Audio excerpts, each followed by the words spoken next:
Welcome to daily Lenten reflections for Friday of the first week of Lent. Today we shall reflect on the theme conversion. The word conversion is one of the most heard words in the Lenten time. This special time that has already started expects us to start a conversion path. That if we have offended, we will be able to ask for forgiveness. And if we have been offended, then we know how to grant forgiveness. There are two kinds of people: those who convert from evil to good, and those who turn away from good to evil. The former group have life and rejoice in God with His change. The latter die in their sin.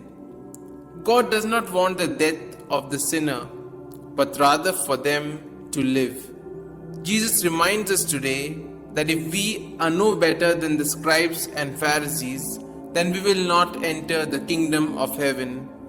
The scribes and Pharisees had pompous ceremonies, but in their hearts they bore a burden of contempt for their brothers and sisters. Love, prayer, and service to our neighbor lead us to practice justice and to live God's mercy more effectively. Let our hearts never get out of the way of conversion. May this Lenten road make us more supportive and closer to our neighbors, especially those who suffer and are forgotten on the shores of the ways of life.